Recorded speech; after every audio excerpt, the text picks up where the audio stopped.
The Apocalypse of St. John by Rudolf Steiner. This is Lecture 9, Nuremberg, 26th of June 1908. In our description of the evolution of man, we yesterday reached the point at which, after the epoch characterized by the sounding of the 7 trumpets, the earth with all its beings passes into another condition, when the physical dissolves, so to speak, and changes into something spiritual, but first something astral. An astral earth arises, and into it pass all the beings who are ripe for it, that is, who have become capable themselves of overcoming their material part and using it in the service of the spiritual. On the other hand, those who are unable to spiritualize the bodily material part, who cling to the material, are thrown out and form a sort of secondary earth, the study of which is very instructive for gaining knowledge of the future destiny of mankind. But to this end it is necessary that we clearly understand what has become, during this astralizing of our earth, of those who have reached the necessary degree of maturity, who have taken the Christ principle into themselves and allowed it to become active. We shall now occupy ourselves with what can develop out of man. We shall best understand this if we have the patience once again to consider what man has become, and what possibilities of development lie within him for the future. At present, man consists of 4 principles. The first is the so-called physical body. This is the principle man has in common with all the present creations of the mineral kingdom. This part of man one can see with the eyes and grasp with the hands. It is the lowest principle of the human being, which alone remains as the corpse at death. But this physical body would fall to pieces were it not permeated by what we call the etheric body or life body. Man no longer has this etheric body in common with the mineral kingdom. He has it in common with the beings of the earthly plant kingdom.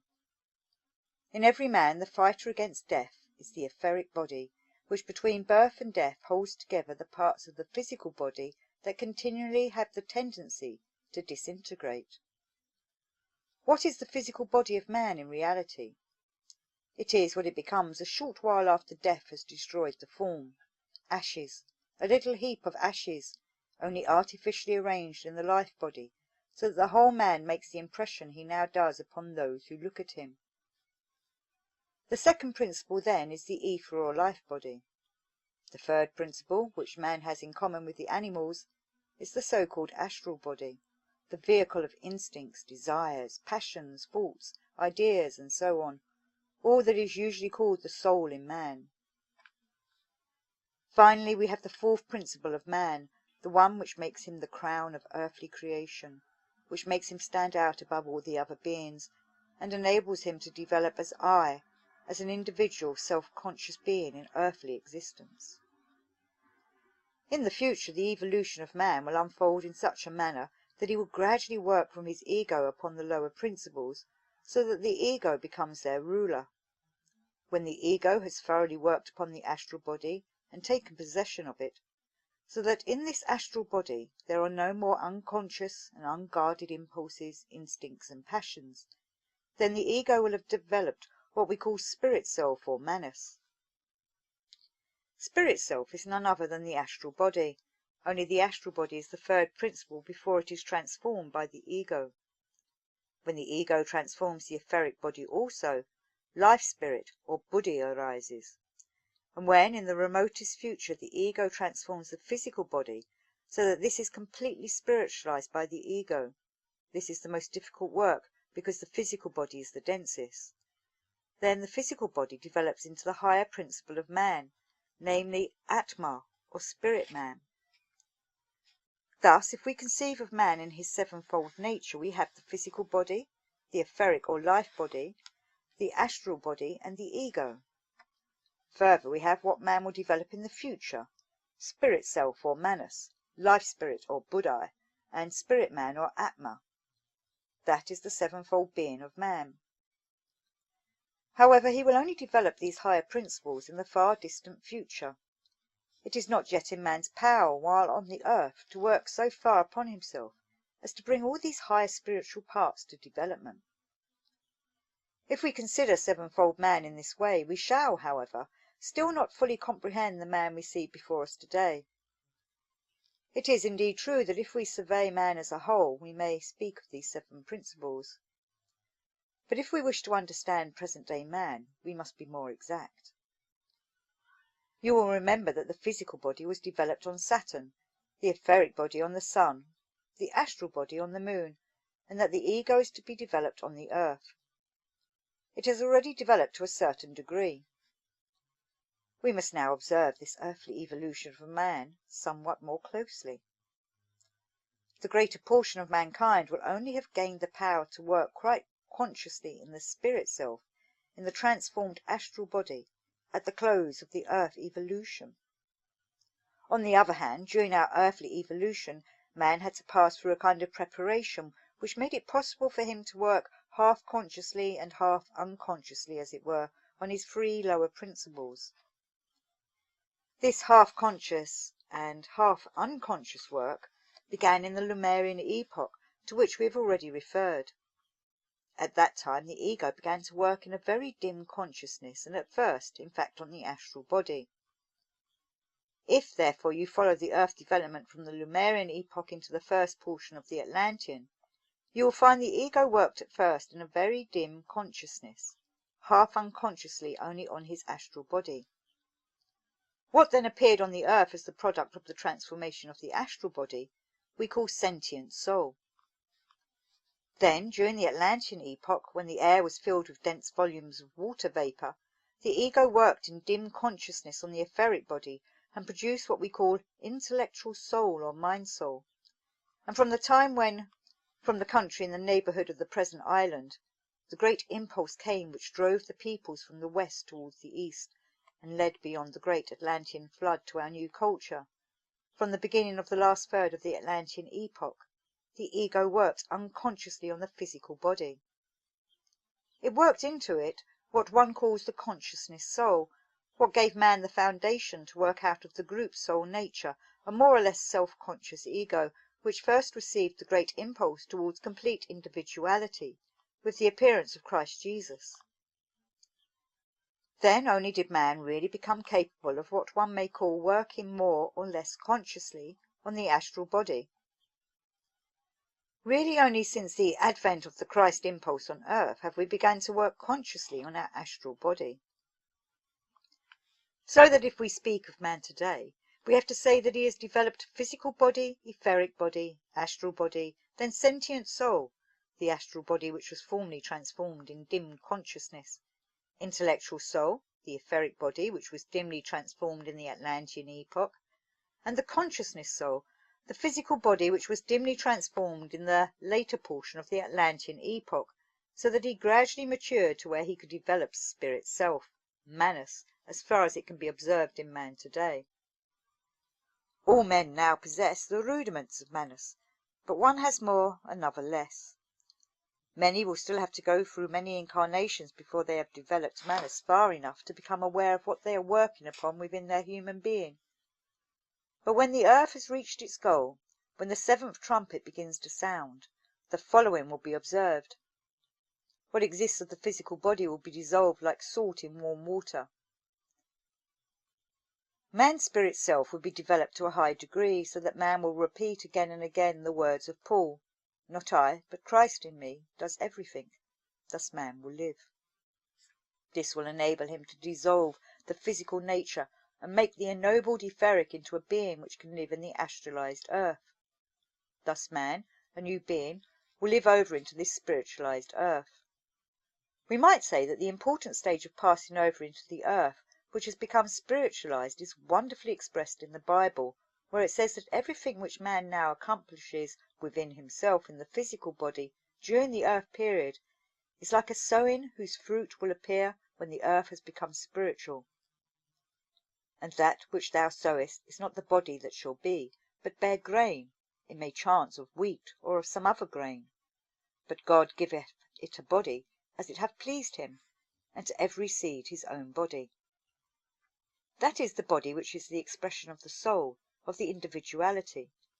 There are also celestial bodies and bodies terrestrial, but the glory of the celestial body is one, and the glory of the terrestrial body is another. The earthly bodies will be dissolved, the celestial will appear as the luminous expression of what the soul is. It is sown corruptible and will rise incorruptible. The incorruptible body will then be resurrected. It is sown a natural body. It is raised a spiritual body. And this is from 1 Corinthians chapter 15, verse 37. Paul calls the etheric or life body spiritual body after the physical is dissolved and the etheric passes into the astral earth. Paul here sees beforehand the incorruptible spiritual body, as he calls it. And now let us consider what it is that man will contribute as the expression of his own Christ capacity. It is the same that hovered before Paul in spirit, and that he calls the last Adam, while he calls the first man who entered into existence in a physically visible body the first Adam. At the end of the Lemurian epoch we already find various animals below, but man is not yet visible to external eyes. He is still etheric. He condenses, he absorbs mineral constituents and appears in his first form. The physical man gradually appears just as water condenses into ice. Physical evolution then proceeds so far that what is earthly can dissolve and eventually disappears. Hence the man who has the etheric body appears as the last Adam. The first Adam has the capacity of seeing the earth in the physical body through the physical senses. The last Adam, who assumes a spiritual body, is an expression of the inner Christ capacity. Hence Christ is also called by Paul the last Adam. This comprises the whole of human evolution. In spirit we see what man will become in the future, whereas before we see how he descends to the earth.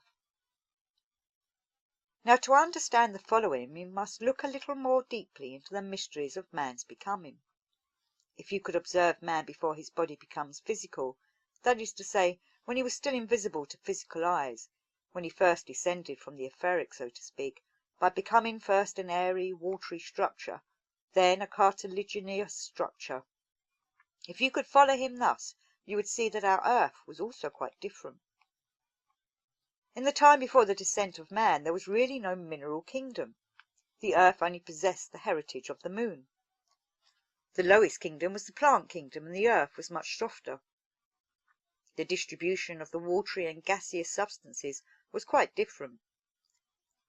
If you had looked at the earth before man had descended from the surrounding atmosphere to the solid ground, it would not have appeared to you as the abstract product described in modern geology, etc. One might say that our earth as a whole was at that time much more like an organism. It was permeated with all kinds of ordered currents and was more like a living being than it is now. A man who existed in that ancient time more as a spiritual etheric being was not born as he is today, but he was, so to say, brought forth out of Mother Earth herself. It was Mother Earth herself that produced man, that still spiritually etheric being. Before man separated from the whole earth, he was a being who was really bound up with the whole earth. Imagine a body which is soft and in it hardened parts appear. This will give you a picture of how men were at that time born from Mother Earth. They were connected with the earth by all kinds of currents and remained connected with it. Hence man had an entirely different life. For example, the circulation of the blood, which is now confined within the limits of the skin, extended everywhere into the surrounding earth. It existed in the form of natural forces. If we wish to draw a picture of what it was like at that time, we should have to say, there arose within the earth, perceptible not to physical eyes but to spiritual vision, a part which was different and could be distinguished from the rest of the environment, but the forces in it were connected by innumerable threads with the rest of the whole earth. That was the beginning of a physical man. There was a time when man was connected in this way by threads with the rest of the earth. As we have said, we are now touching upon an important and earnest mystery, the last traces of which may be seen in the fact that when man is born at the present time, the connection with the maternal organism made by the umbilical cord is severed. This connection with the organism of the mother is the last remains of the connection man had with Mother Earth. And just as today man is a son of man, born from man, he was once a son of earth, born of the earth, when the earth was still a living being. he became independent through the umbilical cord by which he was connected with the whole earth. Being severed, so to speak, he thereby became a being born of his own kind. We must clearly understand that the paths of the blood now existing in man are nothing other than continuations of currents which in the ancient condition of the earth permeated the whole earth. It is the same with the nerves. All the nerves extended into Mother Earth. These are now sundered, as it were, from what streamed through the whole earth as nerves. And the same goes for the other parts of the human being. Man is born out of Mother Earth. What is now enclosed within the skin has been drawn into him from the whole earth. The being of man is taken from the earth. The forces of the whole earth are in him. Before he became a son of man, he was a son of earth.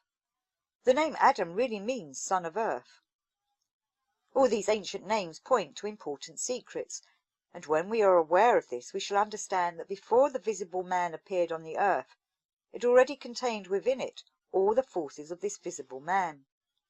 Before man became a human being, the earth was the bearer of all human forces. Thus the earth is the mother of mankind. However little you can imagine that man could ever grow out of the present stony earth, he did indeed spring forth from the earth when he was still a living being. What we have just briefly indicated took place in the Lemurian epoch.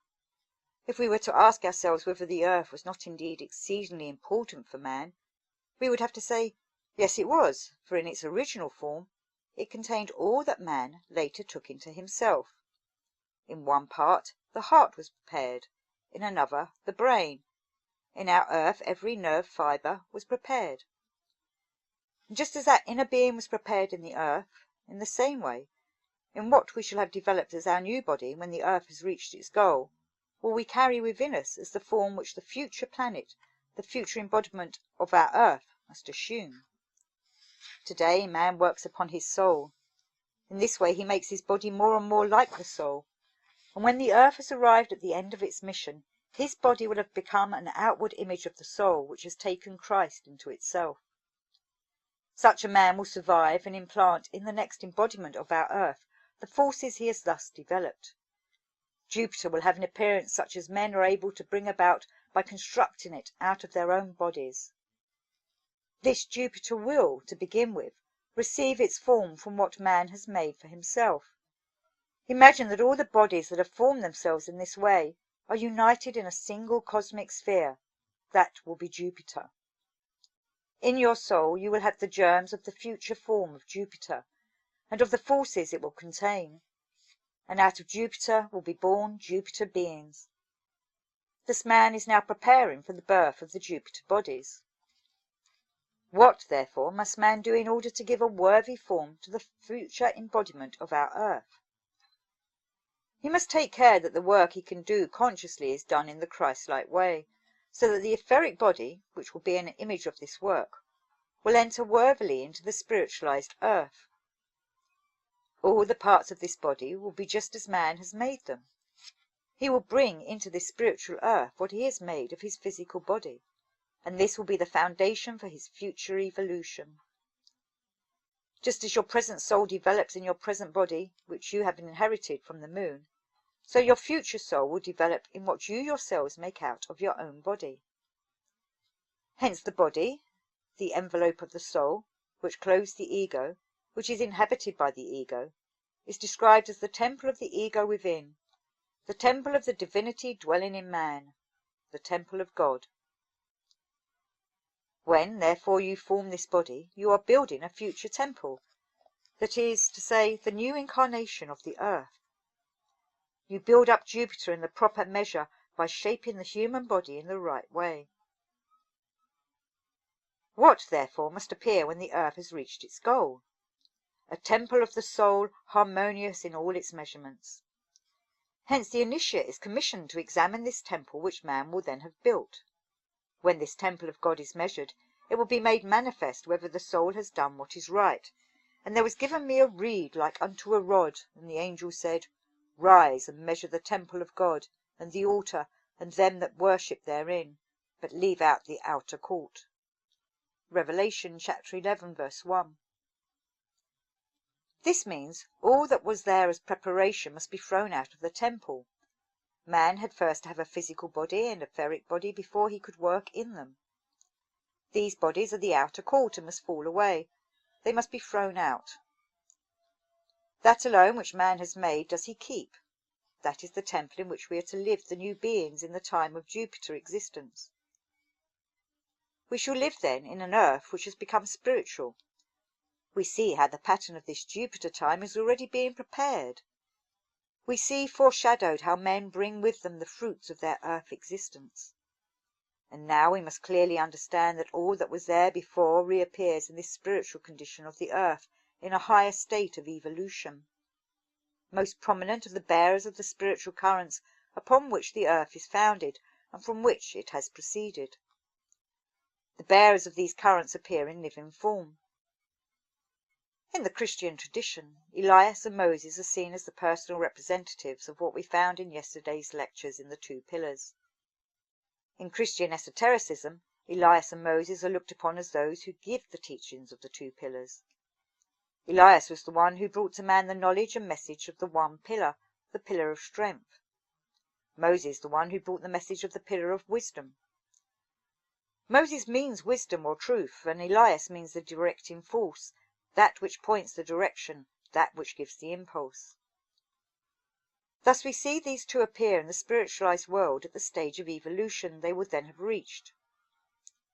In the transfiguration of Christian tradition, Christ appeared between Moses and Elias, and this entire process appears at the end of the earth evolution in such a way that the Son, the spiritual Son of Love, the revelation of the earth mission of love, appears supported by Sun Mars and Moon Mercury, by Elias and Moses. Just as yesterday we saw the two pillars which at first appear before the initiate as the symbols of strength and wisdom, and above the Sun of Love, so we may now picture the evolution of the earth a stage further, and the one pillar will appear in its living nature, in its personal form, as Elias, and the other as Moses, and what is above as the veritable Christ principle. If we now turn our attention away from the earth itself and what is upon it, and consider it in connection with the whole space of heaven, we shall find we have arrived at a very important matter at the time of which we are now speaking. Earth and sun comprised one body. The earth developed out of the sun, and the moon split off. We have said that this had to take place to obtain the right speed of evolution. But now, when man has passed through these stages of development, after he has spiritualized himself, he is ready to unite again with the forces upon the sun. He can proceed at the same tempo as the sun. An important cosmic event now takes place. The earth reunites with the sun. While that of which we have spoken is taking place, the earth unites with the sun. We said that the sun spirits descended to the earth at the event of Golgotha, that this Christ principle will be the means of bringing evolution to the point we have described. The earth will then be ready to unite with the sun, and what was necessary in order that evolution should not proceed too quickly, namely the moon, will be overcome, for man will no longer need it. The forces of the moon will be overcome. At this stage man can unite with the sun. He will live in the spiritualized earth and at the same time be united with the force of the sun, and he will be the conqueror of the moon. This is seen in spirit vision as represented by the symbolical figure of the fifth occult seal, the woman who bears the sun within her and has the moon beneath her feet. Thus we have arrived at the moment when man is spiritualized, when he reunites with the forces of the sun, when earth and sun form one body and the moon forces are overcome. Now we must remember that only the most advanced beings who have been impregnated by the principle of Christ have passed through this development. They have reached thus far, but those who have hardened in matter have fallen away and formed, so to speak, a kind of secondary planet of hardened flesh-like matter. Now remember what man looked like to astral vision before he descended to the earth as a physical being. We pointed out that he appeared in the four types of his group soul, in the form of the lion, the eagle, the bull, and the man. These four types of the group soul meet us, so to speak, before man descends into the physical, before he is individualized. These four typical forms which man had before he entered into the physical body are invisible in the present physical human being. They are in the soul force, pressed as it were into the human form like india rubber. It is in fact the case that when man loses control over himself, when his soul becomes silent either by going to sleep or otherwise falling into a more or less unconscious condition, then one still sees today how the corresponding animal type comes out. But on the whole, man has overcome this animal type by having descended to the physical plane. When did he receive the power to overcome in the astral world the animal type? Now you will remember that we spoke of the 7 ages of the Atlantean evolution. These 7 ages comprised the first 4 and the last 3. In the first 4, man was completely group soul. Then, in the 5th age, the first impulse for the ego soul originated. Therefore, we have 4 stages of development in Atlantis, during which man first progressed as a group soul, and each of the first 4 Atlantean races corresponds to one of the typical animal forms: lion, eagle, calf or bull, and man. This passes over into the human stage in the 5th age. These typical forms are then lost. Now imagine that in the present epoch man permeates himself with the Christ principle, and thereby conquers his animal nature more and more. But if he does not permeate himself with the Christ principle, he does not overcome the animal nature. The 4 typical heads, lion, eagle, bull, and man, remain, so to speak, as something which assumes its form again as soon as he had the opportunity, and, in addition, come 3 others, those of the last 3 races of the Atlantean epoch, when man had already begun to be human. These 3 also remain if man does not work in the soul so that his animal nature disappears. How, then, will a man appear on the spiritualized earth who, during our epoch, has not taken into himself the Christ principle? He will appear in materiality. He will reappear in the shapes from which he has come. He has had these animal forms and has passed through 3 others as well. He has left unused what could have overcome the animal nature. The animal nature springs forth again in 7 forms. As once in Atlantis there emerged the 4 heads, the animal man, so out of the transformed earth, the astralized earth, 7 such typical heads will again emerge, and the drama that took place at that time will be reenacted. The germ of the spiritual man was there, but he could not yet develop an individual form. He developed the 4 animal heads. The embryo man of that epoch is also represented by the woman who brings forth man.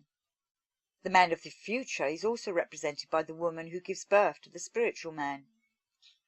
But what has remained in the flesh is represented on the secondary earth by the animal with 7 heads.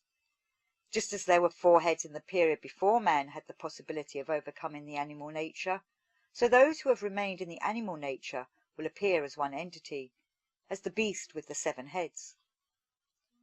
Thus, in the future, after the earth is united with the sun, while the spiritualized earth is above, there actually appears below all that has not taken into itself the spiritual principle. The animal heads reappear which were there formerly, except that now they are out of their time. They are now the adversary. Previously they were in the right period, the period of preparation. Thus we see that as at that time there arose from the physical, there now arises from the astral sea. The sun is also astralized, the monster with the 7 heads, the 7-headed beast. Please note that all that was deposited in man by the etheric body is called in the mystery language, which the apocalyptist also uses, a head, because when seen clairvoyantly it produces a typical form of head, such as that of a lion. The etheric forces have to work upon it. If we follow the Atlantean evolution, we find that the etheric body was still outside the head. Whatever in man is due to the etheric is called in the language of the apocalyptic mysteries, head. This, therefore, refers to what is seen by clairvoyant vision, chiefly as a head. But what is brought about physically in man through some part of the etheric body is called a horn. Thus, in the language of the mysteries, a horn is a very mysterious thing. For example, what has been brought about physically in man through his having passed through that race of the Atlantean epoch in which the lion was the typical group soul, is called a horn. Thus the physical part, which comes from some member of the etheric body, is called a horn. A horn is the organ which is the external physical expression for something etheric. I will now speak concretely to you. All the physical organs of man are really densified etheric organs. They have proceeded from the condensed etheric body. Let us consider the human heart. Today it is a physical organ, but it has condensed from an etheric organ. This present human heart received its rudiments when man went through the group soul nature designated as the lion. Thus the heart is the horn of the lion head. For when the etheric body had progressed so far that man appeared with the group soul symbolized by the lion's head, the rudimentary foundations were formed for what later developed into the human heart. From this germ of the lion man originated the present human physical heart. While, therefore, we trace back the origin of the etheric body to the changing of one head into another, to the addition of one head to another, we understand the human physical body as the addition of one horn to another. The human etheric body actually consists of heads, the human physical body of horns. That is the language of the mysteries. All the organs of man have developed out of the etheric body. They are, therefore, a collection of horns. We have now to reflect upon all that we have heard, for this is something of which even the apocalyptist says, "Here is wisdom." We shall only understand this wisdom which the writer of the Apocalypse has put into the appearance of the seven-headed beast with 10 horns. If we carefully ponder over what horn really is in relation to head in the language of the mysteries, we shall see that the beings who have kept these 7 heads, because they have remained behind in evolution, have, in fact, acquired in the abyss a physical body which consists of 10 hardened members of the physical body.